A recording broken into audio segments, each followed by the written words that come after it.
안녕하세요. 오늘은 인류 역사에서 가장 위대한 책, 구약 성경 전체를 한눈에 정리해보는 시간을 갖겠습니다. 구약은 단순한 옛날 이야기가 아니라 하나님이 인류와 어떻게 관계를 맺으셨는지를 보여주는 구속사의 기록입니다. 창세기부터 말라기까지 방대한 이야기를 함께 여행해보겠습니다.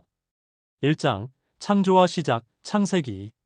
태초에 하나님은 천지를 창조하셨습니다. 빛과 어둠, 하늘과 땅, 바다와 육지, 해와 달과 별, 식물과 동물, 그리고 마지막으로 사람을 만드셨습니다. 인간은 하나님의 형상으로 지음을 받았고 하나님과 교제하며 살도록 부름받았습니다. 하지만 아담과 하와의 불순종으로 죄가 세상에 들어왔습니다. 인류는 타락했고 가인과 아벨의 사건, 홍수 심판, 바벨탑 사건을 거치며 죄의 결과가 드러났습니다. 그러나 하나님은 한 사람 아브라함을 선택하셔서 새로운 언약을 세우십니다. 그의 후손을 통해 큰 민족을 이루고 모든 민족이 복을 얻게 하시겠다고 약속하셨습니다. 이 언약은 이삭과 야곱, 그리고 12지파로 이어지며 결국 이스라엘 민족의 시작이 됩니다. 요셉을 통해 이스라엘은 애굽으로 들어가고 거기서 큰 민족을 이루게 됩니다. 2장, 출애굽과 율법, 출애굽기부터 신명기. 이스라엘은 애굽에서 노예로 고통받았으나 하나님은 모세를 보내어 그들을 구원하십니다. 10가지 재앙 홍해의 기적을 통해 하나님은 당신이 살아계심을 나타내셨습니다. 광야에서 하나님은 이스라엘과 언약을 맺으십니다. 시내산에서 십계명과 율법을 주시며 하나님이 거룩하신 분이심을 가르쳐 주십니다. 성막을 세워 하나님이 백성 가운데 거하시며 제사 제도를 통해 죄사함과 예배의 길을 열어주십니다. 그러나 이스라엘은 반복해서 불순종합니다. 믿음이 부족해 40년 동안 광야를 방황하게 됩니다. 모세는 가나안 땅에 들어가지 못했지만 여호수아에게 바톤을 넘기며 하나님의 말씀에 순종할 것을 당부합니다. 3장, 가나안 정복과 사사시대, 여호수아부터 사사기, 룻기.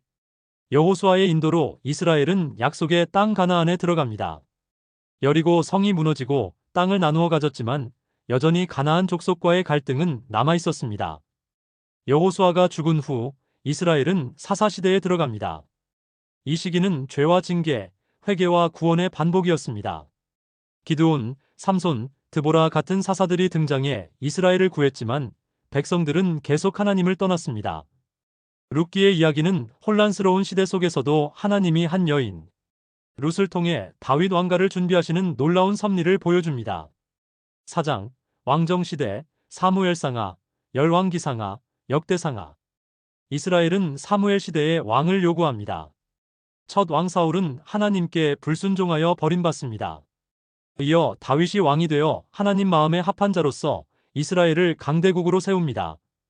그는 예루살렘을 수도로 삼고 하나님께 성전을 지으려 했으나 그의 아들 솔로몬이 성전을 완성합니다. 그러나 솔로몬 말년에 우상 숭배가 들어오면서 나라가 분열됩니다. 북이스라엘과 남유다로 갈라진 후 왕들은 대부분 하나님께 불순종했습니다. 결국 북이스라엘은 아수르에, 남유다는 바벨론에 멸망합니다. 성전은 파괴되고 백성들은 포로로 끌려갑니다. 5장, 선지자들의 외침, 이사야부터 말라기. 멸망 전후로 하나님은 수많은 선지자들을 보내십니다. 이사야는 메시아의 오심을 예언하며 예레미야는 눈물로 회개를 촉구합니다. 에스겔과 다니엘은 포로지에서 소망의 메시지를 전합니다. 호세아, 아모스, 미가, 스가랴 등 여러 선지자들은 정의와 공의를 외치며 하나님께 돌아오라고 외쳤습니다. 하지만 백성들은 듣지 않았습니다. 그럼에도 하나님은 약속하셨습니다. 다윗의 자손으로부터 한 왕이 오리라. 세상의 구원자가 될 것이다. 구약의 마지막 책 말라기는 내가 곧 메시아의 길을 준비할 자를 보내겠다고 예언하며 마무리됩니다. 6장, 지혜와 시편, 욥기, 시편, 잠언, 전도서, 아가. 구약에는 역사와 예언 외에도 시와 지혜 문학이 담겨 있습니다. 욥기는 고난의 의미를 탐구하며 시편은 인간의 기도와 찬양을 모아놓은 노래집입니다. 잠언은 지혜의 말씀, 전도서는 인생의 허무 속에서도 하나님을 경외하는 것이 본분임을 가르칩니다. 아가는 사랑의 아름다움을 노래하며 하나님의 백성과 하나님의 관계를 비유합니다. 이 책들은 믿는 자들의 삶 속에서 하나님과 어떻게 동행할지를 보여줍니다. 7장, 귀환과 회복, 에스라, 느헤미야, 에스더. 바벨론 포로에서 70년 후 하나님은 백성을 고향으로 돌려보내십니다.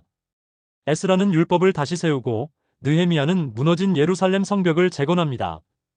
에스더는 페르시아 왕비가 되어 유대 민족을 구원하는 놀라운 일을 이룹니다. 이 모든 과정은 하나님이 언약을 결코 잊지 않으신다는 사실을 보여줍니다. 구약의 마지막 장을 덮으면 하나님은 여전히 약속을 지키고 계십니다. 메시아, 곧 예수 그리스도가 오실 길을 준비하며 모든 사건과 인물이 그분을 가리키고 있습니다. 구약은 단순한 옛날 이야기가 아니라 하나님의 구원의 큰 그림, 인류를 향한 사랑의 역사입니다. 이제 우리는 구약에서 멈추지 않고 신약으로 이어지는 하나님의 구원 계획을 계속해서 바라봐야 합니다.